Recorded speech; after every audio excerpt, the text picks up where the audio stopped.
Hello future officers, I welcome you all to the sprint series that we have started for this upcoming CDS examination. I am here with you today with the second part of your English class, and in today's class we will learn about spotting errors and idioms and phrases. So like in the previous class I had taught you some tips and tricks which you could use in your examination and that would help you to solve your vocabulary questions. In the same manner, now I will teach you some tips and tricks which will help you to answer the questions of spotting error and idioms and phrases. And I know that a majority of you face issues in these topics, so I am really hopeful that my tricks will be of use to you. So without wasting any time, let us now start with our class. So first I will do is I will give you a few tricks which you can apply on your spotting error questions, and then we will practice a few questions of spotting error so that you can realize that these tips and tricks are really useful for you. So let's start. Now, talking about spotting errors. Okay, first of all, you should know that when you have to spot errors, you have to spot grammatical errors, not spelling mistakes. You have to spot grammatical errors, right? तो कई बार ऐसा होता है that you go after spellings and sometimes there is a misprint but you mistake it for an error. That is not correct. While you are spotting errors, you have to look for grammatical errors. Please keep that in mind. Now the first thing when you are spotting errors is please read your sentence in parts. Please read your sentence in parts. This means what? This means that your sentence is given to you in 4 different parts, right? A, B, C and D. So some part of your sentence is written under A, some of it under B, some of it under C, and D is usually your no error option. So now what you have to do is when you read a sentence while solving the questions of spotting error, first you should read only the part A of that. If you find an error, well and good, otherwise move forward to part B. Then you read this part, then C, and then finally you reach to part D. Now the benefit of doing this is that the error will be right in front of your eyes. Sometimes what happens is when we read the full sentence, जब आप पूरा sentence पढ़ते हो तो sometimes you miss out on the error.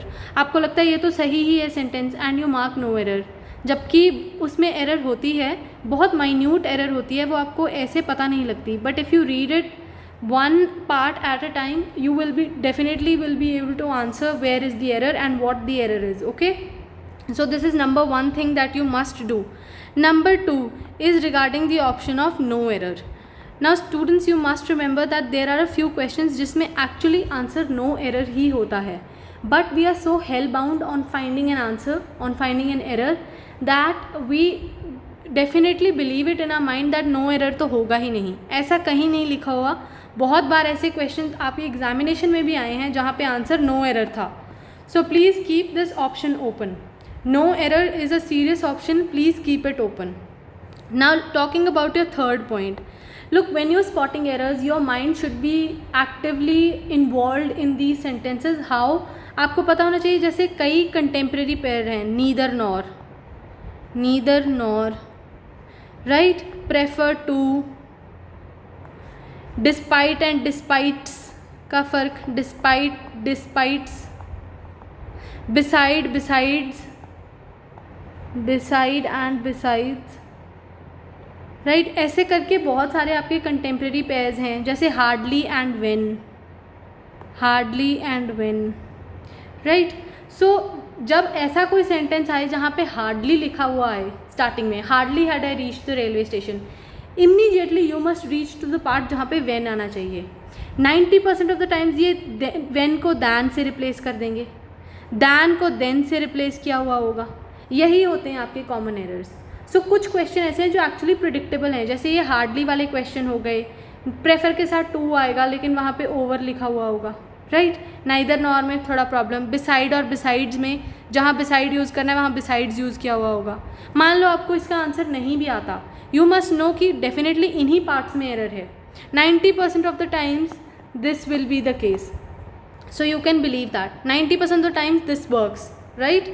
And also one very important point that I want to make here is that, let me clear the board a little bit. Right. So one very important last point that we are left with, and I want to clarify it, is that when you are solving errors, please listen to your conscience.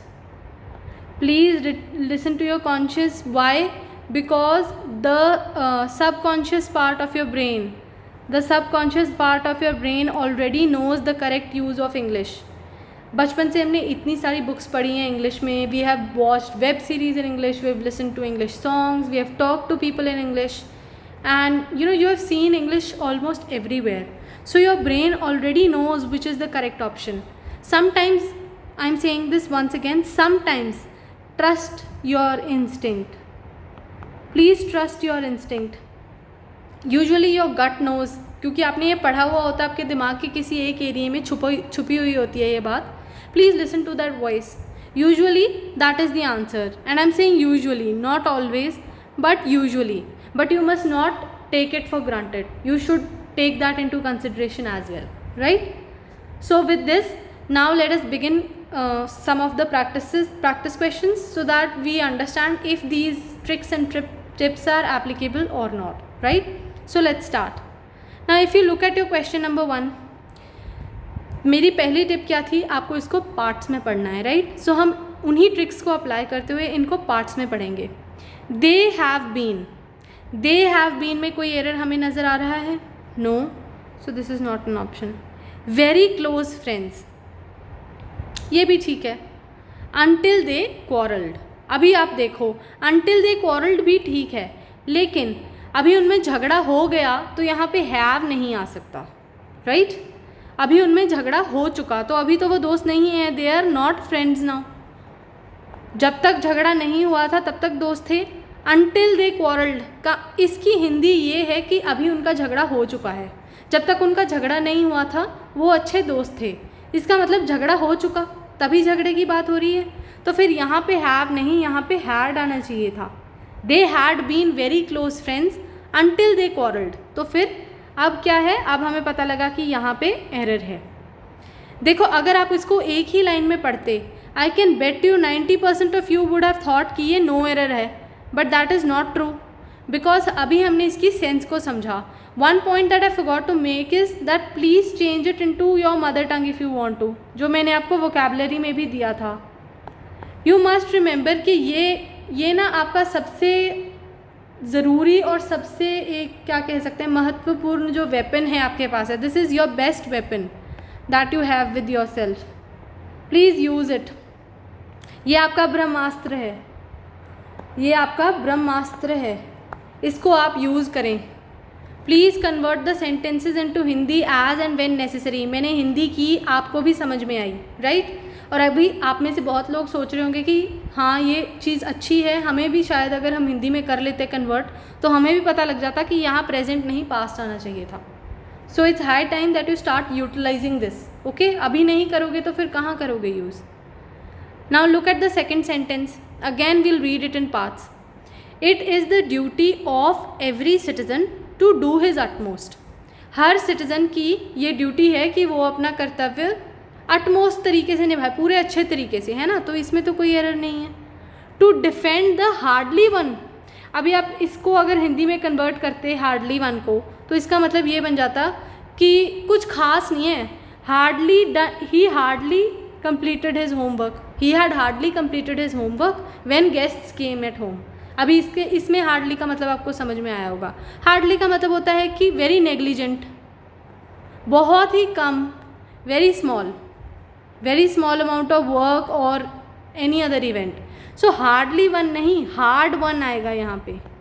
This is the error, the hard one.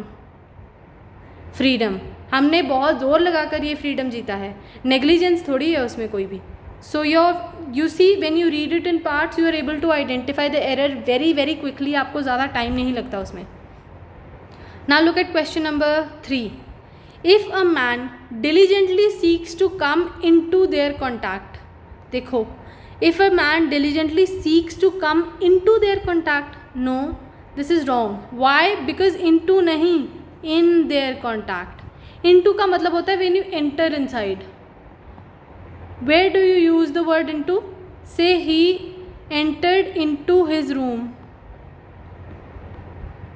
He entered into his house, जब आप कहीं अंदर चले जाते हो तब। लेकिन contact आप किसी के अंदर जाके थोड़ी करते हो contact, you contact the person on the outside, right? So it is in, not in to, so that is the error, right?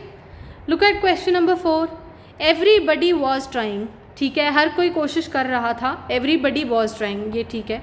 To shake hand with the minister, to shake hand with the minister, this is wrong.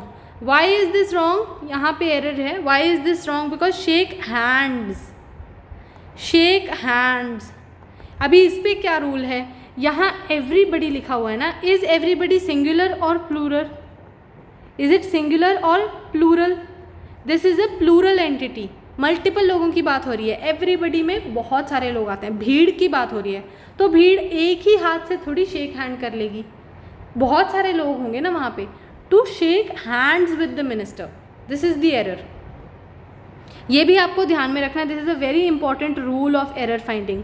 जो subject starting में दिया हुआ है ना, the first subject, जो आपका first subject है, उसको फॉलो करता है वर्ब, उसको फॉलो करता है वर्ब। अगर स्टार्टिंग में सिंगुलर है तो वर्ब इज़, वॉज, ये आएगा। अगर स्टार्टिंग में प्लूरल है तो verb will be were, are, चाहे बाद में सेकेंड सब्जेक्ट आपका कोई भी हो, that is of no use to us, the only use is of the first subject.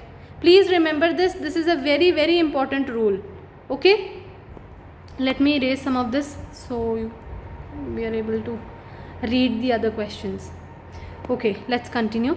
A friend of his received him at station. देखो अब इसकी हिंदी करो, received him, उसको उसने उसके पास पहुंचा और उसने रिसीव किया, ये तो ठीक है। एट स्टेशन, स्टेशन पे ही रिसीव किया, ये भी ठीक है। अ फ्रेंड ऑफ हिज, ये नहीं। दिस इज़ अ, यहाँ पे पोजेसिव नाउन आना चाहिए था, अपॉस्ट्रफी आना चाहिए थी यहाँ पे apostrophe S, usually apostrophe S होता है, लेकिन जब आप हिज के साथ अपॉस्ट्रफी एस लगाते हो ना, तो साथ में एस लिखने की ज़रूरत नहीं है। You just put the apostrophe, that is enough to give an indication कि यहाँ पोजेसिव नाउन की बात हो रही है। A friend of his came to receive him, ये वाला जो हिज है ना, this is a common pronoun, this is a common pronoun. अगर आपको ये हिज यूज़ करना है तो फिर आपको ये बताना पड़ेगा कि वो आदमी कौन था, या तो यहाँ कोई नाम लिखा हुआ होता पहले तो भी हम इसको ले लेते, लेकिन यहाँ नाम तो लिखा नहीं, ये बोला कि उसका दोस्त उसको लेने आया। ये जो उसका है वो कोई एक पर्टिकुलर इंसान है ना, मान लो आपका दोस्त आपको लेने आया, that is in context with you, किसी और के कॉन्टेक्स्ट में नहीं है। So this is the error.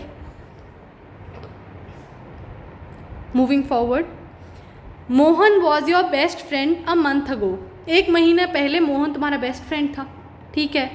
But you now seem to, पर अभी ऐसा लगता है कि, ये भी ठीक है।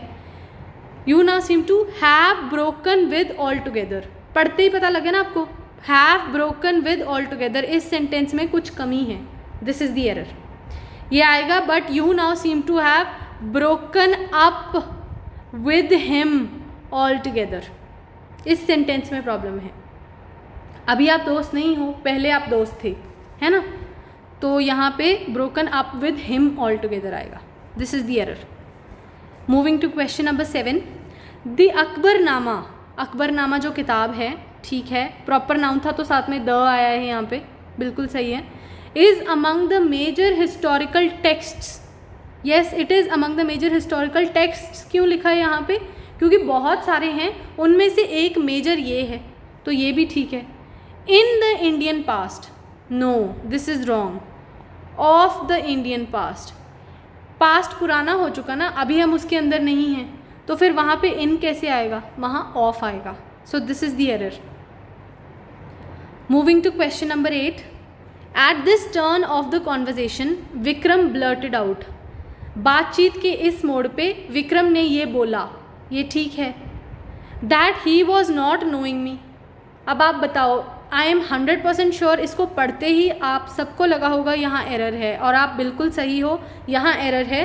Vikram blurted out that he was not knowing me नहीं, ही डिड नॉट नो मी आएगा, डिड नॉट नो मी, वो मुझे नहीं जानता था, था है ना, पुराना हो चुका, did not know me, when I used to live in the same town as he. और he did not knew me. वो मुझे नहीं जानता था जब हम उस टाउन में रहते थे जहाँ पे वो भी रहा करता था. सो यहाँ पे एरर है. Look at the 9th sentence. Neither of them are going to attend the party on 10th October. This अभी मैंने आपको ये रूल समझाया. Neither का मतलब क्या है? इनमें से कोई भी नहीं. कोई भी नहीं में this is a singular entity. Neither of them is going to attend. यहाँ एरर है. ये मैं अभी आपको बता रही हूँ. जहाँ neither nor either और वाला होगा ना, each of them या every one of them, वहाँ पे आप फटाफट वर्ब को चेक करना. आई एम 100% श्योर उसके वर्ब में ही एरर होगा. Each of the boys wanted to go to the field trip. Each of the boys will bring his own refreshment. तो यहाँ पे हिज करेक्ट है क्योंकि each is a singular entity. So I am giving you another tip. जब भी ऐसे question आएंगे जहाँ पे फर्स्ट सब्जेक्ट और सेकेंड सब्जेक्ट को रिलेट करके बात की जा रही है, most of your errors will be in the verb.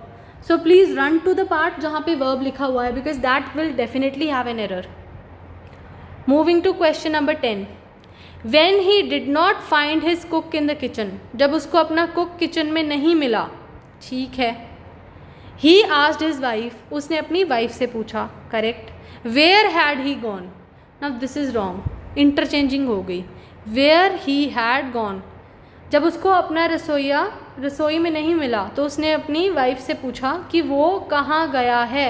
वो कहाँ गया है, कहाँ वो गया है नहीं, वो कहाँ गया है. तो ही पहले आएगा, हैड बाद में. This is the error. Look, Hindi से कितना सिंप्लीफाई हो रहा है answer. So you must try this practice. Please try it. अभी भी आपके पास कुछ दिन हैं और हम भी प्रैक्टिस करवा रहे हैं आपको. Please apply these tricks. In fact, right now when you are listening to this video, please apply it on each question that you are answering. I am ensuring this for you that please believe me, this is going to help you humongously and you will thank yourself कि thank God I did this. So please apply it. Question number 11. Never I asked. अभी आपको थोड़ा अजीब नहीं लग रहा सुनने में? Never I asked. ऐसी इंग्लिश तो हमने कहीं नहीं सुनी, तो यहीं पे एरर है. Never have I asked. Never have I asked. मैंने कभी नहीं पूछा. मैंने कभी नहीं पूछा में हैव आएगा. It is a past continuous sentence. मैंने अभी पहले भी नहीं पूछा था, मैं अभी भी नहीं पूछ रहा. मैंने ये कभी नहीं पूछा मेरे इंग्लिश मैन से कि वो कितने पैसे कमाता है. यहाँ पे एरर है. 12th question. Here is the man हुम आई थिंक. ये तो मेरे को लगता है आपकी फेवरेट एरर होगी. जब भी लिविंग बीइंग की बात हो रही हो तो हुम नहीं, यहाँ हु आएगा. The man, this is the girl who I met. जब आप ऐसे बोलोगे ना पुराने टाइम पे, जब कोई बात करोगे जैसे this is the girl whom I met in the cinema hall, वो ठीक है. लेकिन यहाँ पे he is presently talking of this. Here is the man who I think committed the crime. उसको देख के बोला होगा ना उसने. मान लो वो क्रिमिनल सामने ही उसके चल के आ रहा है. So this person is talking to someone else. तो उसने उसको देख के ही बोला होगा ना कि यही वो आदमी है जिसने मेरे हिसाब से यही वो आदमी है जिसने ये क्राइम किया है. तो यहाँ पे हु आएगा, हुम नहीं. This is the error. Look at question number 13. He walked 5 miles which are really a great distance. अभी इसमें एरर है. यहाँ आर नहीं, इज़ आना चाहिए. And I know most of you would have come up with the question कि 5 miles तो plural है, ज़्यादा है, तो वहाँ पे इज़ क्यों? नो, 5 miles का distance in it self is a singular entity. ये डिस्टेंस अपने आप में एक सिंगुलर एंटिटी है. ऐसा क्यों? क्योंकि उसने एक ही बार में 5 miles वॉक किया. एक ही बार में किया ना, रुक रुक के नहीं किया. अगर वो रुक रुक के करता तो हम आर लेते क्योंकि अलग अलग डिस्टेंसेज होते. लेकिन उसने एक ही स्ट्रेच में ये डिस्टेंस कवर किया है. सो दैट इज़ सिंगुलर. इसलिए यहाँ आर नहीं, यहाँ इज़ आएगा. Which is really a great distance for a man like him who is not only old but also ill. ठीक है. आई होप ये सबको समझ में आया हो. 14th question. We have studied the 2 specimens carefully. हमने दोनों स्पेसिमेंस को बहुत ध्यान से देखा है. x differs to y. अब ये this error is very very like obvious in front of you because जब भी हम डिफरेंस की बात करते हैं, Whenever we talk about difference, right, we always define it in from. X differs from Y. I differ from you in this respect. इसको पढ़ते ही ना आपके दिमाग में सब्ट्रैक्शन आना चाहिए. वैसे अगर मैं आपकी जगह होती तो मेरे दिमाग में यही आता. हम जब सब्सट्रैक्ट करते हैं तब हम क्या बोलते हैं?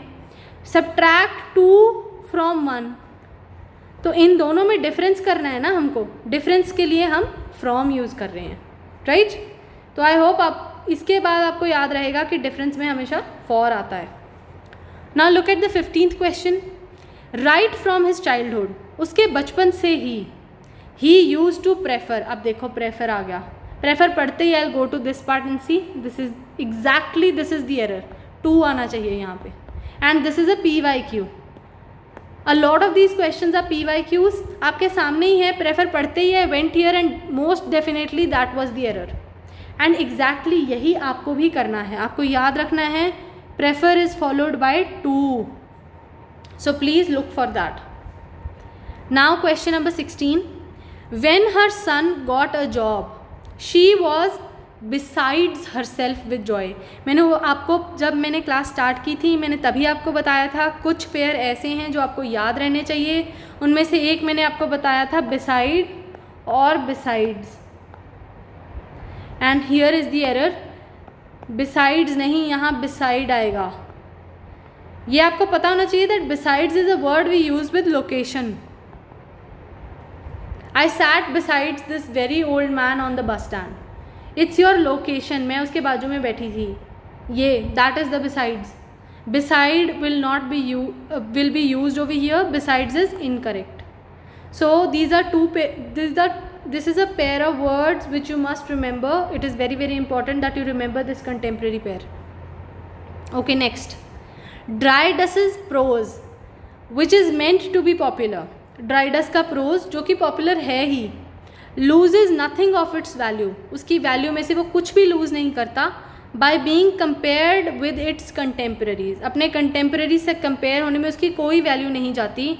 नथिंग नहीं, lose is none of its value. थोड़ा वर्ब की फॉर्म में प्रॉब्लम है यहाँ. Lose is none of its value, not nothing of its value. You don't lose any of your value और you do not lose none of your value. Any of value होता है और none of value होता है, उसके अलावा नहीं कुछ होता. Please remember this. Question number 18. Despite of repeated warnings. अभी देखो पहले में ही प्रॉब्लम है. क्यों? क्योंकि डिस्पाइट के साथ of, is, to, for, from कुछ भी नहीं लगाना. Despite repeated warnings.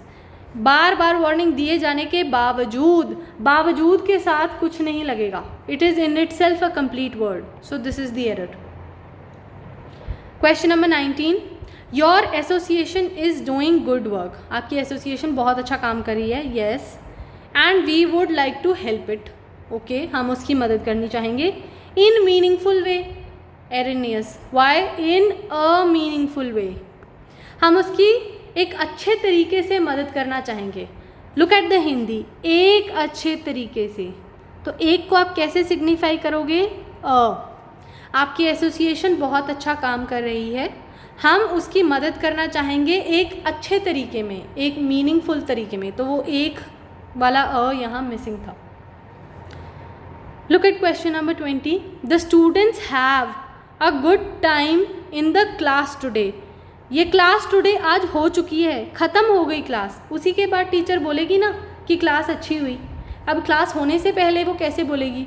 तो फिर यहाँ हैव क्यों लिखा हुआ है? यहाँ हैड होना चाहिए. The students had a good time in the class today. This is the error. So students, we have practised 20 questions of your error spotting and I hope that using my tricks and tips you were able to understand how to apply them. उनको कैसे apply करना है ये आपको अभी समझ में आ गया होगा. I am very hopeful of that. Please keep these things in your mind when you do it in your exam also. तब भी please keep this in your mind. Now let us move on to the next part, that is idioms and phrases. Now students, I've heard this so many times that a lot of you face issues with your vocab part, especially with idioms and phrases. क्योंकि word पढ़ के या उस phrase या idiom को पढ़ के आपको अंदाज़ा ही नहीं लगता कि ये क्या हो सकता है. तो आज मैं आपको बताऊंगी कि उनमें से अंदाज़ा कैसे निकालना है, ठीक है। Let's start. The first one is the trial made a mockery of justice. ये इडियम है, the trial made a mockery of justice. Of justice, तो ये जस्टिस से रिलेटेड है कोई चीज़, है ना। It was a mock trial, तो सेंसलेस ऑप्शन है, इसको हम कैंसिल कर देंगे। There was no serious outcome, ये तो इस सेंटेंस में कहीं पे भी निकल के नहीं आ रही बात, तो ये भी ऑप्शन नहीं हो सकता। Now look at first two options. पहला है people made mockery of the system, second is made the system look ridiculous. Now you put both of these in place of the idiom, इसको हटा के ये दोनों बीच में डालो इसके। The trial made people made mockery of the system, इसमें तो कोई सेंस नहीं है, तो ये वाला ऑप्शन भी हमारा एलिमिनेट हो गया and we are left with option D which is the correct answer. The trial made the system look ridiculous, इतना ख़राब उसमें न्याय जो निकला, जो उसका मूल था वो इतना ज़्यादा ख़राब था कि उसने सारे सिस्टम को रिडिकुलस दिखने पे मजबूर कर दिया, ठीक है। This is how you eliminate. Look at question number 2। George Bernard Shaw was blessed with the gift of gab. Blessed word आप किसके लिए यूज़ करते हो? जब हम बोलते हैं I am blessed with a good voice, I am blessed with dancing skills, I am blessed with acting skills, इसका मतलब you are born with that, you are born with a quality जिसमें you say ना that I am blessed with this, उसका मतलब कि वो quality तो आप अपने अंदर जन्म से ही लेके आ रहे हो, तो उसमें कोई स्मॉल गिफ्ट या वेल्दी गिफ्ट जैसी तो कोई बात नहीं है, और इसमें लक भी नहीं है, दैट्स अ टैलेंट, राइट। हम बोलते हैं ये इतना सुरीला गाती है ये लड़की कि ये इसका टैलेंट है, उसमें लक वाला तो कुछ भी नहीं है, so this is also not the option. The option is a, impressive speaking skills. Just by knowing the word of this, meaning of this word, you were able to eliminate 3 of your options and you were finally able to reach the correct option. ऐसे elimination use करनी है। अगर मुझे इसका answer नहीं आता होता तो मैंने डेफिनेटली यही करना था, सेंटेंस का सेंस बनाना था मैंने, जिसमें ये ब्लेस्ड वर्ड आपके लिए एक बहुत बड़ा हिंट दिया गया है, ओके। क्वेश्चन नंबर 3, अ फूल्स पैराडाइज। सबसे पहले तो मुझे आप ये बताओ पैराडाइज क्या होता है? What is paradise? Paradise is heaven, एक बहुत ही सुकून भरी जगह। तो to live in the past is not heaven, so this is gone. A place where all fools live, ऐसी जगह हेवन नहीं हो सकती, so this is also wrong. Now look at option B and D. To live in an illusion, illusion का मतलब होता है in falsehood, in falsehood. But look at option D, to live in happy dreams. Isn't heaven associated with happiness? Heaven happiness से ही associated है ना, so this will be our correct option. This is also wrong. This is how you associate the words given to you in idioms with the options. And trust me, आपके पास ऐसे options आएंगे, ऐसे ही options आएंगे, you will be able to eliminate. Please read them carefully. Now look at the fourth question. To chew the cud. Chew, cud का क्या मतलब होता है? कड को कौन च्यू करता है? काउज और buffaloes,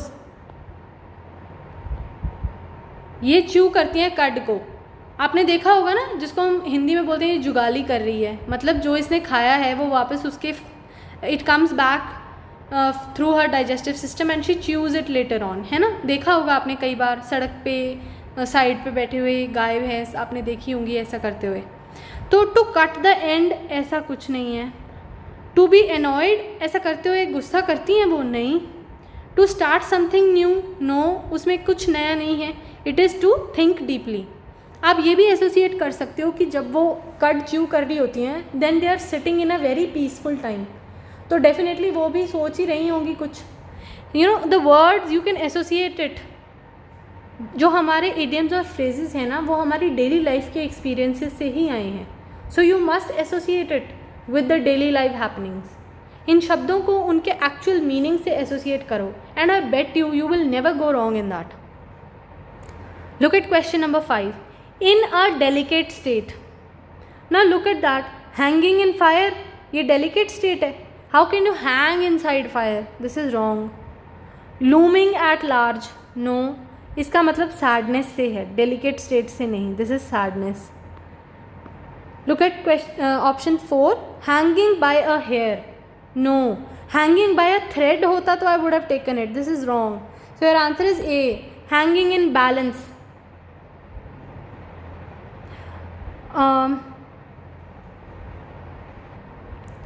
I'm sorry, I would like to change the answer. Actually, the answer is hanging by a hair. Hanging in a balance का मतलब तो इसका उल्टा हो जाएगा. Then you will not be in a delicate state. Then you will be in a strong position. So this will not be the answer. The answer will be hanging by a hair. I'm sorry for the wrong explanation at first. The answer will be hanging by a hair. Look at question number 6. With might and main. अभी main को आप छोड़ो. might का मतलब होता है ताकत, है ना, हमने कल vocab में भी पढ़ा था. might is ताकत. सो इसमें full blow, hard blow, big blow का कोई भी मतलब नहीं बनता. It is full vigour. Vigour का मतलब होता है ज़ील, एनर्जी, अपनी पूरी ताकत के साथ. So that will be with might and main का मतलब बन जाएगा full vigour. Okay, look at question number 7. To end in a smoke. To end in a smoke. Smoke में देखो, आपने अगर कभी आग जलाई हो, कभी चूल्हे में आपने आग जलाई हो, या आप मैच स्टिक से आग जलाने की कोशिश करो, जब वो नहीं जलती तो क्या होता है, धुआं ही धुआं हो जाता है ना. आग तो होती नहीं, धुआं पहले आ जाता है. तो हम इस चीज़ से इसको एसोसिएट करेंगे. To give no practical result, that is the correct option. क्योंकि हमने कोशिश की लेकिन उसका रिजल्ट कोई आया ही नहीं. दूसरे ऑप्शन देखो. To fall, no. To catch fire, no. And in destruction of a building, ये तो बिल्कुल भी नहीं. So your answer is A, to give no practical result. Look at your question number 8. The result of examination dashed my hopes. This is your idiom. Dashed my hopes. अब usually result of examination जो है, usually जब आता है तो हम सब डर रहे होते हैं, है ना. यहाँ तो वो बहुत ख़राब, usually हम डर इसलिए रहे होते हैं कि ये ख़राब ना आ जाए. So you associate yourself with that. इसमें kill someone जैसा तो कुछ नहीं है और फ्रस्ट्रेशन भी नहीं है. The result of examination dashed my hopes का मतलब होता है when you fail, there is nothing of joy in that. Okay, look at question number 9. He chose the path of religion of his own accord. Now look at the words his own, मतलब कि उसकी अपनी मर्जी थी. तो forcibly, helplessly, half heartedly नहीं हो सकता, ये विलिंगली है. हिज ओन लिखा हुआ है ना, उसके अपने अकॉर्ड से. अकॉर्ड का मतलब आपको चाहे नहीं पता, लेकिन फिर भी हिज ओन का मतलब उसने मर्जी से किया, ये उसका अपना. तो फोर्सिबली, हेल्पलेसली और half heartedly will not be the answers. Look at question number 10. The shopping mall is a bee hive of activity. This is your idiom, bee hive of activity. तो आपने कभी मधुमक्खियों का देखा है ना, अपने हाइव कैसा होता है, कितनी सारी मधुमक्खियाँ वहाँ घूम रही होती हैं, and there is so much of noise and buzz going around. So यहाँ पे आप इसके ऑप्शंस देखो. अ स्मॉल प्लेस, पहली बात तो आप मॉल की बात कर रहे हो, why will it be a small place, this is wrong. Sweet place भी नहीं. अब आपके पास दो ऑप्शन बचे हैं, busy place and costly place. इसको आप इडियम से एसोसिएट करो. बी हाइव का कॉस्टली से कोई लेना देना नहीं, it is a busy place. ठीक है. Look at question number 11. The officer was in a soup when a sudden raid was conducted. अभी मान लेते हैं हमें इसका मतलब नहीं पता, चलो इसके ऑप्शंस देखो आप. Preparing soup, eating soup, distributing soup, in trouble. Now एक लेमैन के अंदाजे से आप ये देखो कि इतना इन्होंने इन अ सूप जैसा वो यूज़ किया है इडियम. तो अगर सूप बनाने, खाने या बांटने की ही बात होती तो फिर वो इडियम क्यों यूज़ करते. इसका मतलब ये ऑप्शन तो नहीं है. Our option is option number D, in trouble. Raid, जब रेड पड़ती है तो सबको डर लगता है, वो फंस जाते हैं, यूजुअली केस हो जाते हैं उन पे, तो वो ट्रबल ही होती है ना, उसका सूप से क्या लेना देना, right. Look at question number 12. To take it with a grain of salt. This is your idiom, grain of salt. Now look at the options. Eat with taste, put salt and then eat, not like the taste of food. ये तो these are senseless options. Look at option 3. Accept the situation with some displeasure. बिल्कुल ये आपका answer है. देखो अगर आपको नहीं आते ना, वो आपको मतलब ही समझ में नहीं आ रहा कि क्या है, तो यू मस्ट रिमेंबर कि जो इडियम या फ्रेज है वो आम जिंदगी की हुई चीज़ों के ऊपर क्यों यूज़ करेंगे हम? अगर आपको खाना खाना है तो आई विल सिंपली से ईट योर फूड, उसके लिए मैं अलग से कोई इडियम क्यों निकालूंगी? उसमें कुछ तो सीरियस होगा, right? So look for a more serious approach to that, look for a more serious option. Now look at question number 13. To win laurels, win आया यहाँ पे, विन का मतलब होता है जीतना, है ना? तो ऑप्शन देखो, to be disappointed and disheartened, ये तो नहीं हो सकते. अब ए और डी ऑप्शन है, to be victorious and to get prestige. ना लॉरल्स का मतलब होता है टू गेट प्रेस्टीज, जब आप इज्जत कमाते हैं तो उसको बोलते हैं टू विन लॉरल्स. ठीक है, देखो आपने दो तो एलिमिनेट किए ना options, at least by looking at the meaning. At least you will eliminated 2 options. Please learn this trick.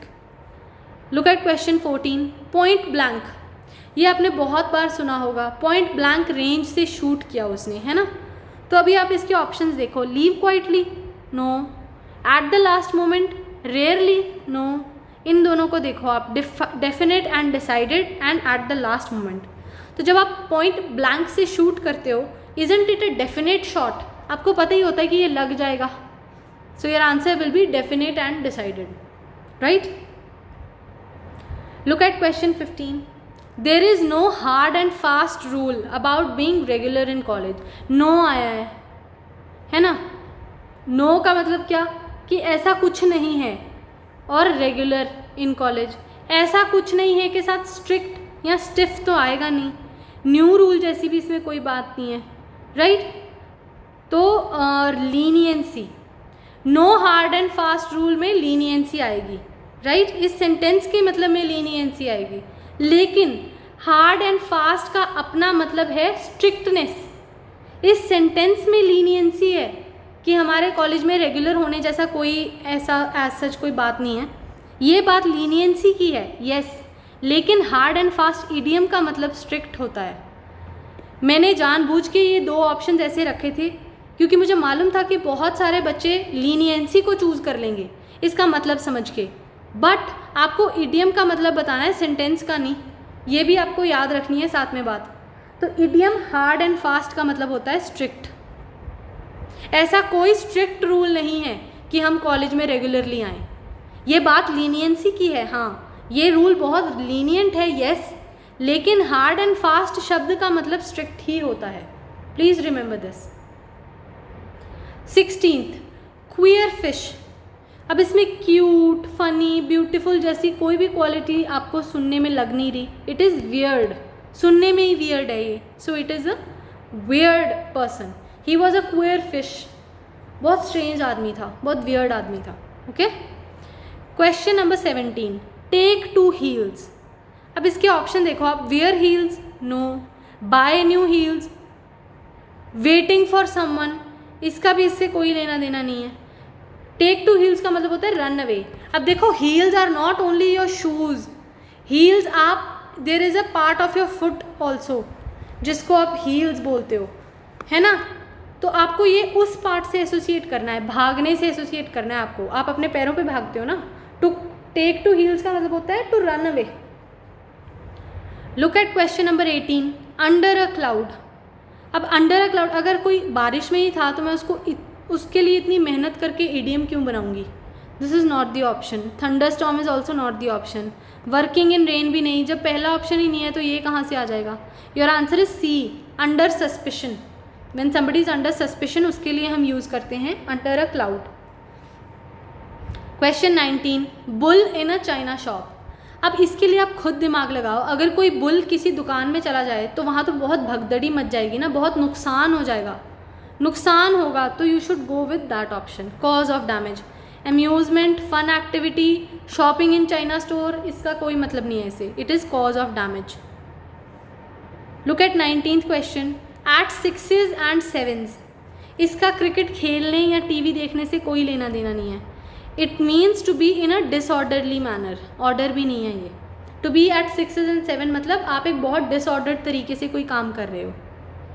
Now look at the last question of the day, your 20th question. Devil's advocate. अब आप इसके option देखो.